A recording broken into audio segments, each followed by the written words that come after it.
Hey friends, your pal Mike Shea from Sly Flourish here with another episode of Sly Flourish's Lazy DM Prep. In this weekly show, I go through steps from Return of the Lazy Dungeon Master while preparing for my Sunday D&D game. In this case, I am running the hardcover adventure Scarlet Citadel by Kobold Press. This show, like all of the work of Sly Flourish, is brought to you by the patrons of Sly Flourish. If you want to help support the work that I do, but also get access to all kinds of great exclusive products like the City of Arches sourcebook, a bunch of exclusive adventures, access to our dedicated Discord channel, access to the monthly Q&A, and a whole bunch of other stuff, you can become a patron of Sly Flourish and do all of that. The link to become a patron is in the show notes below. I had a better game last week than I've had with Scarlet Citadel over the past couple of sessions. I lamented a bit last week about how the style of Scarlet Citadel wasn't matching my style as a DM, that it is this very hardcore, go down in the dungeon, get punched in the face a lot. Everything's kind of, it's a lot of downward beats. It's meant to be that sort of old school dungeon, but there's a lot of downward beats. And I had ended the session with them getting their asses handed to them by a bunch of shadows and a specter. And I was trying to decide, like, how do I get them out of this? Because part of it is like, I put them in there and I sort of made it a little too hard accidentally. And then I'm like, how do I get them out of this, but not have it be Deus Ex Machina? And I was like, what if I made it even worse, that there's like a wraith thing? And I did that, and that worked out really well. So they were in this like undead crypt area. They saw this wraith. They made a tactical retreat while the wraith came there. One person stood up against the wraith, who probably would have killed them in a single hit. But the wraith missed them twice. So luckily they managed to get missed, and then they dove out, and the wraith is still in there. So they know now about this like high level section of level 1 that's very dangerous. And they're like, we know that there's a portal to the Dustlands. We know that there's an open portal. We know we need to fix it, but we also know we don't have what we need to do now. So now what do we do? So they took a short rest, I think. I don't think they did not leave and take a long rest. They've been trying to figure out like when and where do we take rests, which I think is something that we're going to figure out. Like, I think I'm going to let them kind of figure that out. But they have explored the rest of level 1 and then made their way down to level 2. Let's take a look at the adventure itself. Because one of the tricks of this whole dungeon is, finding out how to navigate it. And I don't want to railroad that too much. I don't want to presuppose how they're going to navigate the dungeon. I want to let them kind of decide how they're going to navigate it, because that's the fun of these sort of asymmetric dungeons where you have like the oubliette, where you can go down to level 4 straight from level 1 through the oubliette. I want to have it where they can kind of pick, but they have to figure out like where to rest. And one thing is like, I did mention that like the barrier to the undead section, which is that southern section of this map, is the undead area. I did mention that like whatever the barrier is that's keeping the undead, that is weakening. So I think more and more undead are going to start to leak out into level 1. So as they're trying to use level 1 to navigate, they're going to run into like shadows and specters and skeletons and stuff like that, because they're starting to get out of the crypts. But I don't want to kind of suppose where they're going to take short or long rests. We're going to kind of see how it goes. I'm not doing any sort of like they have to run X number of encounters before a rest. I really don't. I don't like that approach at all. And instead, I think that they're going to have to figure that out. One neat thing that the adventure has is there are sort of connector points, so that once you get to a certain level, you can find another exit that lets you directly connect to like level 3. I think level 3 in particular has a way. There's like tunnels that you can find on the way out that let you sort of come into the tunnels without having to go level 1 down. So yeah, so we're gonna figure that out. Let's see, I got too many windows open here. And what else? So they went down the stairs. So if we're following this map, I know it's sideways, sorry. They went back out to 107. They saw the note from the Karun priestess lady who said, looks like you survived, you might be useful to me yet. And they're like, oh, I hate her.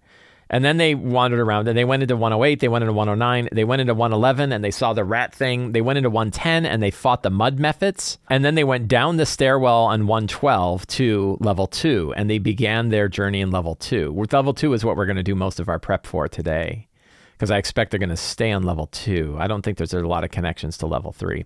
Level 2 is broken up into 2 sections. There's an alchemical section, which is all like 201 to 208, I think, is all the alchemical section. And that Daneska, I think is her, Danaska Maskalov, the master of oozes, operates in that right-hand side of the map, which is all sorts of oozy stuff and engines. And she is one of like there's sort of 4 big people the characters are hunting down to stop because they're twisting the nature of this place and causing problems that could escalate across the worlds. I don't think Daneska's really doing that much, but I think that engine in 206 probably is. So I think that's probably a good secret for today for them to learn. So I mentioned last time when I was preparing this, it's the Scarlet Meth Lab. Yeah, that's about right. It's actually a meth lab, but it makes oozes. I mentioned that one of the things I was going to do is move Daneska to whatever chamber they didn't explore. So if they went south, they would find the engine, but she wouldn't be there. And instead she's either in 206 or 202, wherever they aren't going. And that way they'll explore more of this level before they run into her. I didn't want to have another situation where they fight a big boss right in the beginning. But they did it right. So they must have spent 45 minutes figuring out how to get over this floor trap in 201, which is hysterical. And I'm sure it can be a little boring. There's times like where the player's like, oh God, are we really going to talk this? And when you have 5 people there and 3 of them are talking about it, you want to have, it's a lot of effort for them to, some people are going to be bored while other people are really interested. But they ended up like getting a big plank. I think they took the water board from level 1 and they placed it down here so that they could get over that top. And I was like, that's good enough. It's not that devastating a trap. I think someone else mentioned, I think it was Richard Green, I was talking to him, and he mentioned that they must have stepped on that trap like 12 times. Like they kept running in and out of the room and forgetting about it, and then stepping out and getting caught. Oh God, acid again! I think that's pretty funny. Like that was amusing, but that didn't happen. So then they went into room 202, and actually, are you ready? We got a secret thing here. There, look at that. This is the area that they're in now. I have decided today that I am going to use Owlbear Rodeo 2.0, the beta of Owlbear Rodeo 2.0 for my game today. And this is the whole map inside Owlbear Rodeo. You can see like here's the section that they can actually see in the map. And then here's the rest of the map. And the neat thing for the maps for Scarlet Citadel is they combine the 2 maps together. So this is one big map that's going on. And they went inside. They were kind of exploring around. I think Dorn went up to the chest over here and was examining the chest, which was full of Daneska's under things. And the Mephits are like, hey, don't go in there. That's a private place.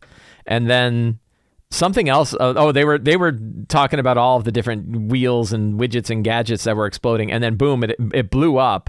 And this huge gelatinous cube yellow ooze hybrid burst out. I can actually, I put the 2-2 there, but that text is not valid. Bang. And that was where we ended the session, was them fighting the ooze. Galendril says that the ooze fight is deadly. Yeah, let me take a look at the ooze hybrid. Let's look at that. Anyway, that's what the layout looks like. Let's actually look at the stat block for the ooze to see how deadly this is. I think it's at the end of the book. Gelatinous Cube Ochre Jelly Hybrid, 108 hit points, CR3. That's pretty low. They're 3rd level, I think. So a single CR3 at 3rd level is probably not too bad. Death Burst. When the hybrid dies, it liquefies into thick, sticky puddle. Every creature in the hybrid space within 10 feet must make a DC 10 or take 4 acid damage. That's not so bad, but they're stuck there. A creature that starts its turn in the hybrid space takes 4 acid damage. The speed is reduced to 0 until the start of its next turn. Successful DC 12 saving throw halves the damage and prevents the speed reduction. A prone creature has disadvantage on the saving, and the damage is doubled to 18. That's not doubled. Look at this. It takes 4 1d8 and is doubled to 18. 18 is not double of 4. That's funny. The first time a creature enters the hybrid space, and 18 is a ton of damage. Ooze Blob. Other creatures can enter the hybrid space, but for the first time a creature does so, affected by a hybrid's mire, creature within 5 feet of the hybrid can pull an action. Spider Climb. It can climb surfaces. It makes 2 pseudopod attacks. Each one is +4 to hit, 9 bludgeoning +4 acid, and the creature must make a successful DC 12 saving throw or be knocked prone. I guess that way you can go over it. Ooze Eruption. A gas bubble forms inside the hybrid and bursts, splashing ooze all around. Every creature in the hybrid space or within 15 feet take 18 acid damage, or half damage with a successful DC 13 saving throw. Creatures that fail to save are also knocked prone. Whoa, a lot of prone. Split and rejoin. When a hybrid is subjected to lightning or slashing damage, its multi-attack increases by 1 pseudopod attack from 2 to 3, from 3 to 4, and the ooze eruption recharges automatically. So it doesn't actually do the full split. That's a pretty interesting monster. It's got a lot going on. Tactically, I suppose I will just have it do pseudopod attacks for the first round and then do the Ooze Eruption on the second attack. I think that will kind of build up the stakes. A lot of hit points. Low AC, a lot of hit points. But 108, they can't do multi-attack yet. But 108, that's probably a couple rounds of combat where people are beating on it. Oh, it's immune to slashing. Oh, boy. That's going to suck. Oh, I don't know what they're going to do about that. I mean, I guess it's interesting, but boy, we're going to have to do some creative work with that. That's an important thing. 60-foot blind sight, so you can't hide from it. Interesting. So they're going to fight that. So that's our, when we think about our adventure today, let's get our notes beginning here. Today is the 20th. And we'll jump to our strong start and we'll go about the characters, but fighting the Jelly Cube Hybrid. Nice, easy, strong start. So you start with a battle against an interesting foe, not a bad way to go. That monster does look tough, but it's really one monster against 5 characters. We got 5 people today. And what is this all? That guy's got a lot of trained skills. So it's a lot of characters to hit one monster. And typically, even if that monster is tough, almost always a single monster is so limited compared to a group of characters. You know, it's going to have to do a lot more. So I don't know. We'll see how that goes. But that 108 hit points, that's more what we call a guideline than an actual rule. How many hit points could it have? 7d20. 7 times 20. That's a weird 140 plus 35. So it could have up to 175 hit points if we turn that hit point dial up to the maximum, given its current hit dice. This hybrid could in fact have 175 hit points instead of 108. We'll see how things turn out when we go. Let's start off by taking a look at the characters. So who do we have? We have Bart, played by Jay, who is a Gear Forged. He was gone last time. He's done a lot of like C-3PO-y sort of stuff. He is a bard diplomat, kind of a high hoi polloi sort of dude. I don't know if there's more to his bard clockwork construct named Sir Bartholomew, now known as Bart. Soul Gem is from a former general and diplomat, a Renaissance man, love of wine, culture, music, and history. Brought up with the Zobek aristocracy, stepped down after his father's death to manage the estate. Zobek's kind of a nasty place, too. I don't know if he knows that. So, interesting stuff. So that's Bart. And Bart is coming back. Doran Greycastle is a shade fighter. He was a former adventurer, but from another world, who found his spirit kind of pulled across space and time and thrown into this body of someone else. And Dorn and is constantly trying to make sure that Dorn is taking care of the body that he is in, because it is Mez's responsibility to make sure that Dorn's body, that the original body he's in, is laid to rest formally. So he's always like, be careful with what you're doing there. We have Garble. Garble is played by Pat. Garble is a mushroom folk rogue far traveler who is looking for a new home for his people and does fun rogue stuff as a mushroom rogue, like hangs from the ceiling and hides and then stabs. Mez Roomseleth is a frost elf fighter parfumier who helps inter the dead. So 2 of the themes for this campaign are the passage of death, right? Death, the clean passage of death is one of the components of this. The other theme is chaos and time, and chaos and randomness are the 2 themes that exist in this campaign. And Mez is trying to, Mez has gotten kind of involved mostly to make sure that Doran Greycastle's body is not too badly damaged, so that when Doran can be interred, will be interred well. Sister Malarkey Jones, also kind of an aristocrat, a noble, a tiefling, warlock, and cleric, who follows the will of the Weird Weaver, which means kind of following what happens randomly while they go back through this. And the Weird Weaver is an entity of not chaos like in a bad way, but an entity of sort of randomness. This Weird Weaver is this element of randomness. And it's been captured down in the depths of Scarlet Citadel. And the characters, this entity sort of reaching out to them that like this chaos has to stop. There could be a lot more like interesting things to do with the idea that what if randomness got captured? And maybe we'll explore that more, but I'm not sure. I don't know. That sounds really hard to do. And so that's Malarkey Jones. And Skrink Skipper is played by Juliet. Juliet is still out of town, so Skrink is not going to be joining us for today's session. So those are the characters. Those are the 5 characters. Bart, Doran, Garble, Mez, and Malarkey are the 5 characters that we have in today's game. Things begin with the broken vats and the fight against and the fight against the jelly cube hybrid. One thing to look at is what are the environmental effect going on in that room. That's something we should take note of. So 202, we have the metal vats. When the characters arrive about to burst from the tank, I'm mostly interested in what that Ooze area. Before the tanks burst, make sure you know where everybody is. When the vats split open, the hybrid erupts from them. Ooze immediately flows out across the floor in thick waves. Place the overlay. If it shows the size of the gelatinous cube, it shows the size of the gelatinous cube ochre jelly hybrid, which is big enough to nearly fill. Is that thing that big? So there isn't every character in the space that's also occupied by the escaping hybrid must make a successful DC 13 dexterity saving throw to be knocked prone. The Ooze methods, but they're just laughing.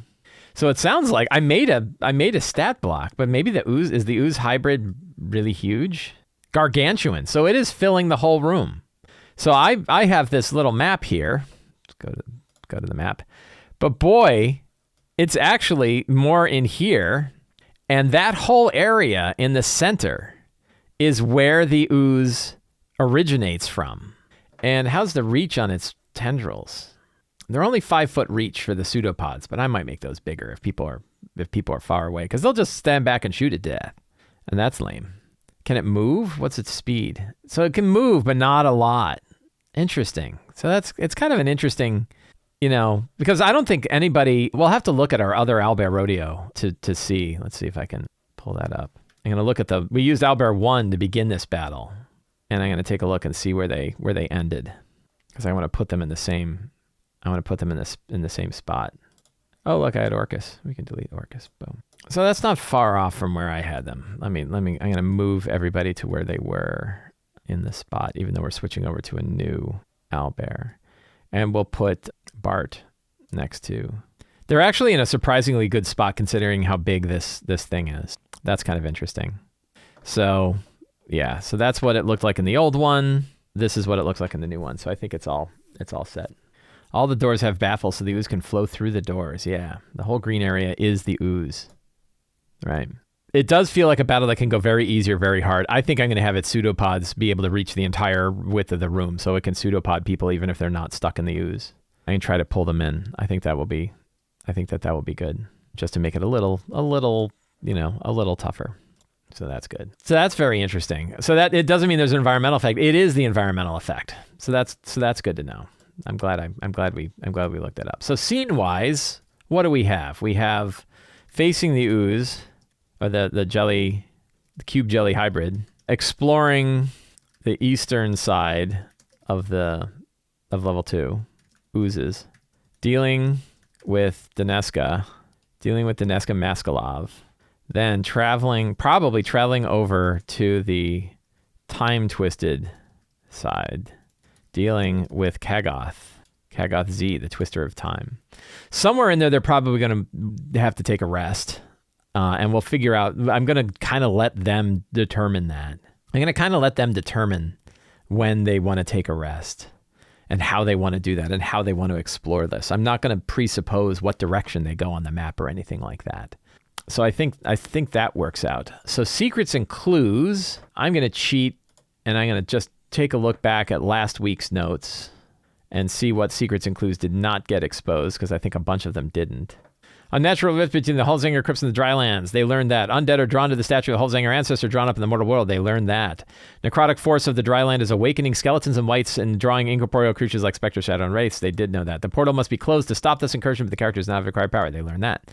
Something deeper in the dungeon tore open the rift and keeps it open. They think they kind of learned that. Drylands is Evermaw, the plane of the dark god Mott, and equally notorious Vardazane and Akma. They learned all about the Drylands. They learned about Evermaw. Kagoth Z is a powerful wizard, but completely obsessed with the calling knowledge of the elves who used to be here. The elves managed to hide their lore, not in a place, but in time. They did not. The resident alchemist who was experiment. So these 4 secrets here are all to do with level 2. All stolen right out of the book, I think. Chase away from her home. Yeah, so who is Daneska Maskalov is here. The furnace is drawing tremendous arcane power beyond one wizard's ability to control. The source of this power lies deeper in the Citadel. The draw of the power to this furnace is keeping this power tethered and strained. It's like a knot in a tangle of ropes. The more the furnace is used, the worse the draw and twisting of the arcane energies, which are actually the ley lines, but they don't know that yet. that flow through these halls. Yeah, so that's cool. What else can we learn? There's more stuff about, well, let's see. I guess we'll look through the rooms we're going to look through the rooms on the right-hand side, see if there's any more stuff from Danaska that really fits a good secret or clue. But I don't know. Oh, there's some dust goblins that are down here, I think, that are hiding. And where did they come from? How did they get here? So there's another ooze and another gelatinous cube. That's in the storerooms in 3. That's good to know. Secret door of this portion of the well hidden. Leader of the dust goblins. First Blade Kelokini. That's a crazy name. That's an NPC. We'll drop him in there. The dust goblins. And who are the dust goblins? If their presence was discovered, Maskalov and the oozes would go after them. They'd be in mortal danger. How did they get here? Why are they here if not to bloody their weapons and fill their loot bags? So it might be kind of cool that they sort of found an old ruin in the wasted west that almost got drawn here. So we know that there's these ley lines. We know that there's ley lines that travel through the Scarlet Citadel. And dust goblins typically operate out of the wasted west, I think. So what if they had found an old monument, and in manipulating that monument, kind of fell through the world, fell through this like old cavern, wandered through the cavern, and then ended up here in Scarlet Citadel, many miles away. I think that would be kind of fun. The dust goblins came from the wasted west. They found in the deserts an old monument. So they were running from one of the old ones who wandered the desert. They found an old monument.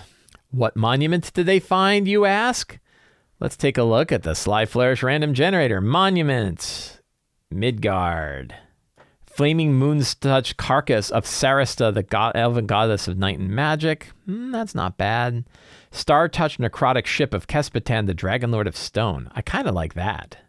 A star-touched necrotic ship of Kespetan, the dragon lord of stone. Crumbling, glowing skull of Kors, the crossroads lord of the sun.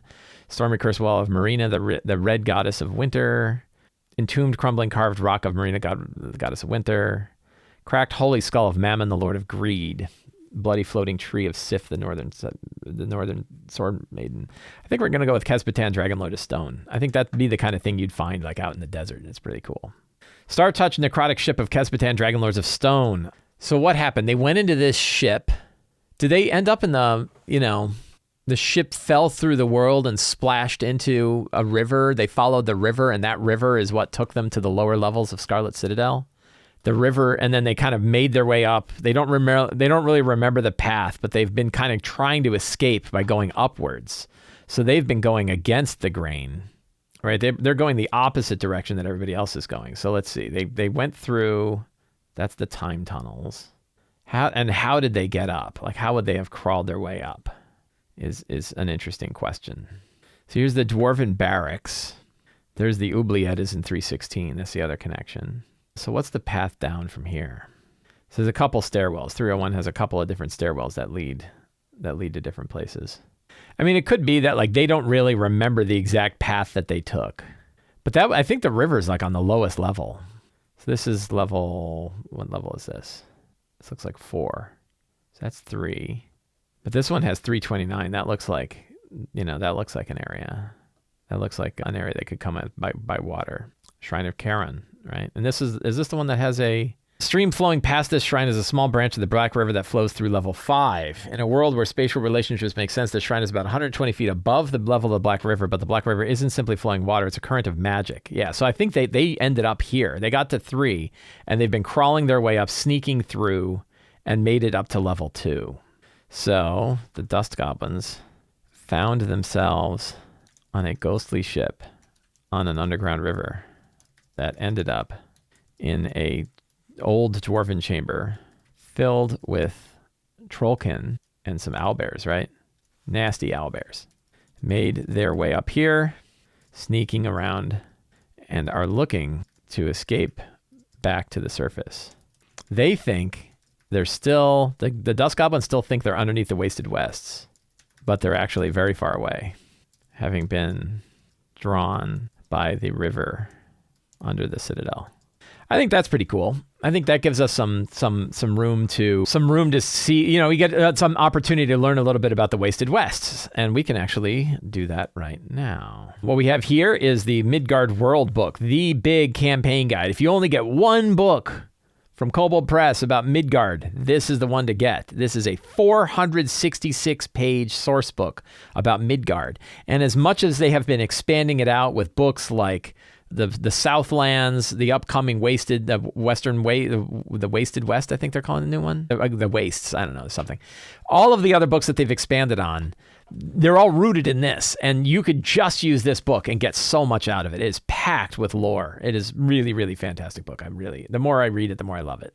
And it has a whole section about the Wasted West, right here on page 226. There, for example, is like one of the old ones.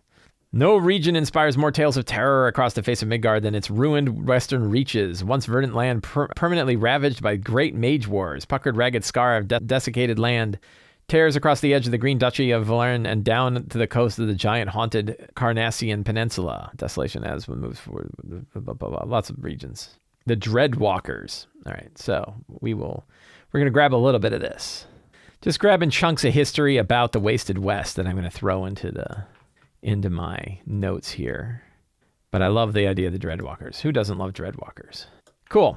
So I got some good secrets for the Wasted West. So I think, am I good on secrets? I seem to be pretty good on secrets for now. Fantastic locations, don't really need them because we have the book.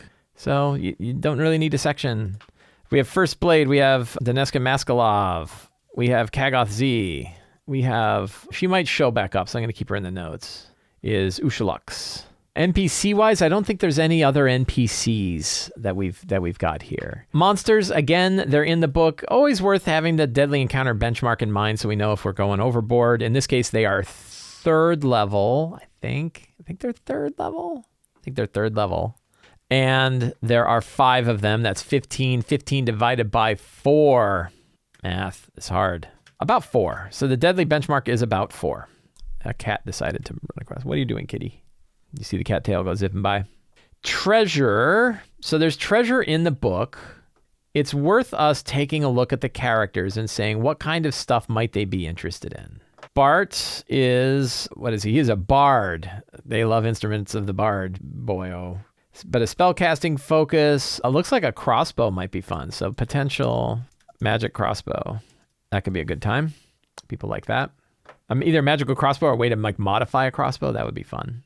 Dorn Greycastle is a sword dancer, dex-based, so fights with short swords and a longbow. Wow, look at that lore.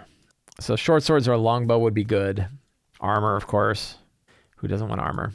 Garble, probably, let's see, what kind of weapon does he use? So he has a short bow, short sword, and dagger, so what's armor for a mushroom folk would be kind of interesting. Maybe a helm. I should probably get a wish list from them. That's Garble. Mez Roomseleth is a strength-based fighter. I don't know why Mez isn't using the spear. Probably a longsword or other armor, of course. Using a short sword right now, but strength-based. That's kind of interesting. And Malarkey is a tiefling warlock and cleric. So spellcasting focused would be good. They could probably use some kind of healing stuff.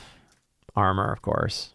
Yeah, so that's a good mix. So let's just go over to the generator here. I actually have a different generator. Yeah, we'll go with this one. So we'll go with treasure, and you don't have to worry about the rest. It's a lot of gold and stuff like that. We're doing tier 2. We're doing tier 1 because they're tier 1. We don't get it very much. This is kind of fun. That potion of diminutation is fun. This is not a bad hoard. This could be stuff that they could find in the lair of Daneska. She could have this stuff, and I think there's already stuff in the book too. The book's got treasure too. So I'm just getting, in case I feel like it's time to drop some treasure on it and I don't have it. That could work. We can do some uncommon magic items too and see what we get, and we can do deep magic spells just for fun. Staff of the Adder, Circlet of Blasting, Bag of Tricks, Gray Bag of Tricks. Those are always fun. Cursed Dwarven Javelin of Lightning of Sin. The Northern Handmaiden that casts Biting Arrow. What is Biting Arrow? This is kind of fun. I mean, you don't need a Javelin of Lightning. It's a cantrip. Freezes them. That's very low. We don't need to bother with that. But a Javelin of Lightning's pretty cool. I like a cursed Dwarven Javelin of Lightning of Sith. Why is it cursed? What kind of curse does it have? What would make it cursed? I don't want it to. I don't like the gotcha curses. I like something that like has a detriment to it. Maybe we'll go with that. Instead of cursed, we're going to use something else. I'm going to use a different unearthed, foggy, sapphire, shadowy, bladed. I like the bladed. Bladed sounds cool. A bladed Dwarven Javelin of Lightning of Sith.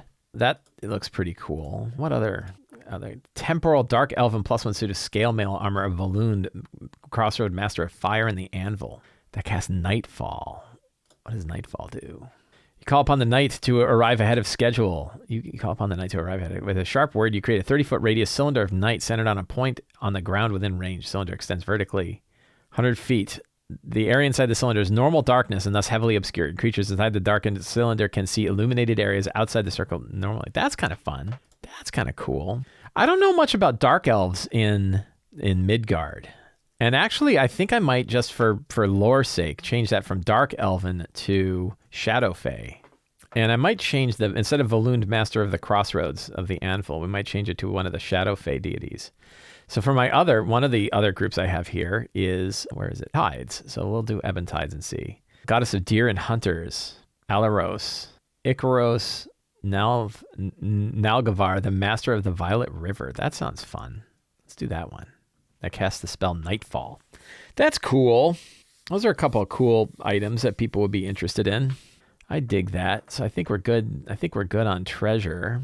So I should probably review. So that's all good. I got some fun treasure in there. I've got some neat things. We could do an artifact or two. Let's do like a couple of. So in this case, we're going to do an item. We're going to do it by Midgard. Use deep magic spells. Glyphed aberrant statue of Rava the Crossroad Gira Goddess that casts Triumph of Ice. What's Triumph of Ice like? 7th level. Whoa, that's too much. Should actually look and see what the spell does.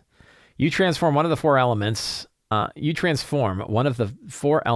earth, fire, or water into ice or snow. The affected area of the sphere is a radius 100 feet centered. The specific effect depends on the element you choose. Air. So if you see fire, flames are other sources of extreme heat on the ground within the frame transformed to shards of ice. This is kind of weird. It changes the element. And it can trap people that are in water. That's kind of interesting. It doesn't look crazy powerful. I'm not seeing anything in here that's like, oh my God, it's going to totally break our game. I think it's kind of fun. Crazy powerful. Glyphed aberrant statue of Rava the Crossroad Gear Goddess that casts Triumph of Ice. I don't know if that's the glyphed aberrant statue. Whoops. Instead of Rava the Gear Goddess, we might switch to a different goddess or a different god. Nethys, King of the Sea, is not bad for something like that. That's kind of cool. Opal Prehistoric Bracelet of Perrin, the Crossroad Goddess of War and Thunder that casts Reaver Spirit. 3rd level, you inspire allies to fight with the savagery of berserkers. You and any allies you can see within range have advantage on strength checks and strength saving throws, resistance to bludgeoning, piercing, slashing. Wow, you give rage to everybody. Lasts up to a minute. When the spell ends, each affected creature must succeed a Constitution saving throw, gain 1d4 levels of exhaustion. That's kind of cool. That's kind of a nasty one. Opal Prehistoric Bracelet of Perrin, Crossroad Goddess of War and Thunder. That fits. I like that. I'll drop that in there. I don't know if I'm going to give these away. I'm just getting a couple of items. Frozen Giant Vial of Hulda, Elven Goddess of Hearth and Seasons that casts Quintessence. Aberrant Elven Skull of Adarek, Mother of Madness that casts Unluck on that. Adarek, quick unluck on that. You bring misfortune to the target's attempts. The affected creature has disadvantage on the roll. Yeah, that's kind of fun. Aberrant Elven Skull of Adarek, the Mother of Madness. That's cool. Hey, that's a good one. Whoops. Uh-oh. That was a mistake. There. So I got three relics, 3 objects that they only cast a spell once. Anybody can use it, and it's got a fun little bit of history tied to it. I think that works well. So I got some good treasure. I think these are definitely things that, like the Javelin of Lightning would be cool. I think we got some good stuff here. Lots of secrets. Oh, so the one last thing I wanted to do was just make sure I understand, because it's complicated. I really need to understand what's going on the temporal side, because a lot of strange things happen over there. So this is areas 209 to 218, it looks like. And so let's see. So 209, the time tributary. The chamber is Kagaz's study, where he's created an isolated time tributary for his analysis. So here they see that there's this time thing. We know that Kagazi has a way to sort of navigate this without taking a lot of damage. He's got a bunch of like diagrams and stuff like that, but there's actually something that like if they step into it, time stream is tremendously dangerous to unprotected creatures, certainly the most dangerous feature in the upper 3 levels of Scarlet Citadel. Kagasi is entirely immune to its risks thanks to his ring of being anchored in time. A creature who steps into the time stream or even touches it must make a DC 15 con saving throw. On a success, creature immediately drops to 0 and begins dying. On a failure, consult the time stream effect. That's on a success. On a failure, terrible things happen. You can become younger and like lose your, lots of interesting things. Super exhausted. Instead of coming to the Scarlet Citadel with other characters, the creature followed a different path. The creature suddenly finds itself in Area 116 fighting undead. Results are 13 or 14, or in Area 3 or 4 fighting or hiding from Trollkin. That's so weird. You split that character off? I don't know. Like that one is really hard. That 11 to 14. You know, the tough part is you then have to split that character off and kind of say what's happening to them. And like, how would you ever bring them back? And how do you get the player to reconnect with the other players in the group if you take their character and move them, you know, if you move them there? I don't know. That's a tricky one. I think I would probably have them, stumble into this room having come with another group. I mean, it's a major change to their character, but essentially the whole background of their character changes because they sort of like got pulled from a different timeline where different things had happened. I don't know. That's a tricky one. So that I don't know. We'll see how that goes. But that idea of like the creature suddenly finds itself in Area 116 fighting undead, or 304 fighting or hiding from Trollkin. I think they might have done that, but then they like escaped from it as their friends were all destroyed, right? And they kind of stumble in this room because you don't want to force split the party and then like what, you're running 2 different games for that person until they can reconnect, and that could be forever. So yeah, but I think the idea that like they've had an entirely different background that brought them here, I think that could be pretty cool. Stairwells, Conjuration Circle has a barbed devil named Labascalag, who's been trapped in the circle doing what Kagazi wants. You have these clockwork servants. Drylands Pathway. In this pit of bone, this pit of bones is the bottom of the ossuary. Also the entry and exit point of the Drylands. Undead use this access way to travel between that realm and Midgard. What appears to be a crumbling hole in the wall between 213 and the pit was sealed by Kagazi with an arcane wall of light spell of his own devising. So that wall of light is what's blocking out. This is enough to keep weak undead such as skeletons, shadows, and even the most specters and ghouls from wandering through. More powerful undead seldom come through, being drawn instead towards the crypts above. If you like, undead can step through the pathway while the characters are watching. Catching a glimpse of the party, the undead plunge through the wall of light and attack. Even fairly powerful undead such as Bone Naga, Vampire Spawn, or Revenant won't be overpowering threat to the characters because they'll be weakened significantly by coming through the light. How much do they take? They take 22 damage, 22 radiant damage coming through. Interesting. Arcane Scriptorium. This is where it used to be. They have filled a library with all kinds of ancient lore and all kinds of stuff here. And then the time construct. Littered with debris, this is where clockwork servants are jumping forward in time. So elves actually move their library forward in time.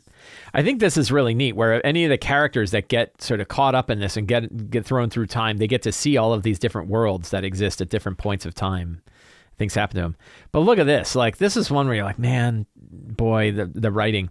216 starts on page 262, on page 62, goes all the way page through 63, all the way through 64, all the way through 65, and into 66. It's one page, one room, has so much going on.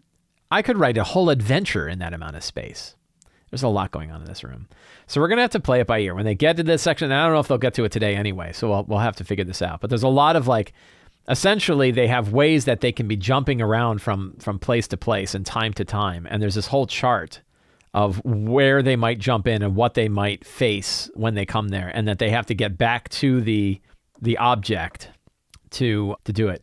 The question is, so what's their goal? So their goal is stop Kagath Z, but probably also stop this thing. Because like this object that he's created, the time construct, needs to be disabled to stop it from pulling on the ley lines and causing the chaos. It's there's basically 3 objects in Scarlet Citadel that are causing all these problems. And one is that forge in the other room, one is the time construct, and then one is the thing way down in the depths of Scarlet Citadel itself.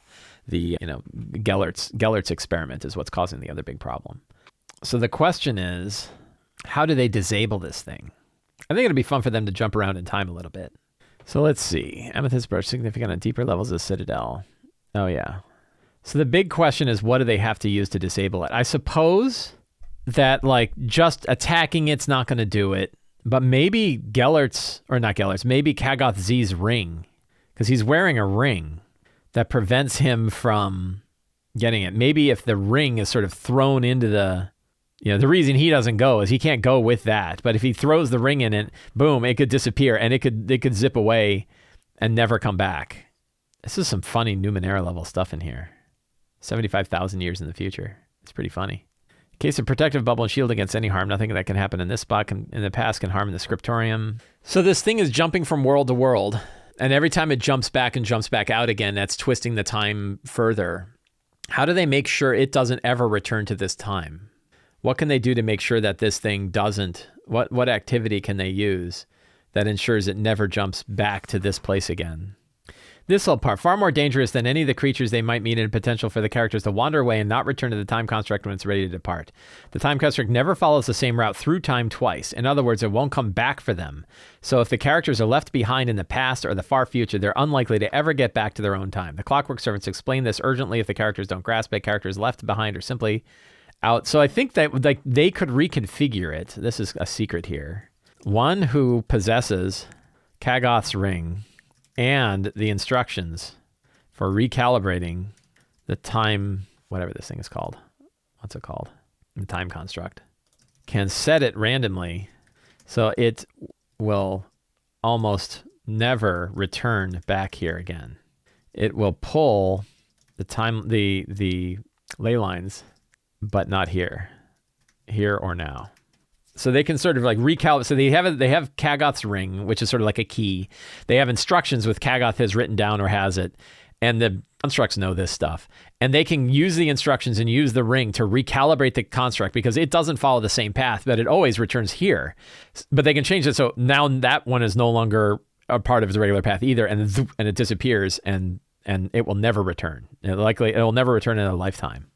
And who knows where it ends up. This is some like right out of Dark kind of stuff. The show Dark. That's some tricky bits to run, right? I think the time hopping could be really fun. I definitely want to use that, but it can be tricky to run that bit. We'll see if we have to even do that today anyway. They got a lot going on today. But with that, I think I'm set well enough. I know where my game is starting. I know what scenes they're likely to go through. I've got a bunch of secrets and clues for them to discover. I've got my maps. I've got NPCs for them to interact with. I've got a bunch of treasure they could find. So I think I am all set. So I want to thank everybody for hanging out with me today while I prepared for my game. If you enjoyed this show and you want more D&D tips and a free Adventure Generator PDF, you can subscribe to the Sly Flourish newsletter for free. Link is in the show notes below. You can also support me directly on Patreon, get access to all kinds of exclusive adventures, the City of Arches sourcebook, all kinds of new tips and tricks to run your D&D game, video previews, Discord access, all kinds of stuff. The monthly Q&A, get all kinds of stuff for joining the Patreon. Patreon is very reasonably priced. Great way to support the show. You can find that in the show notes below. Also, if you like, you can pick up any of my books, including Return of the Lazy Dungeon Master, which has all of the steps that I've just followed through here today. You can pick up the Lazy DM's Companion, which has all kinds of random tables. A lot of the random tables that you saw me using, you can actually get in the Lazy DM's Companion. Or you can pick up the Lazy DM's Workbook, which is all the kinds of material to help you improvise things during your game. Check that out in the Sly Flourish bookstore. Links for all of those things are in the show notes. Thank you all very much. Have a great day, and get out there and play some D&D.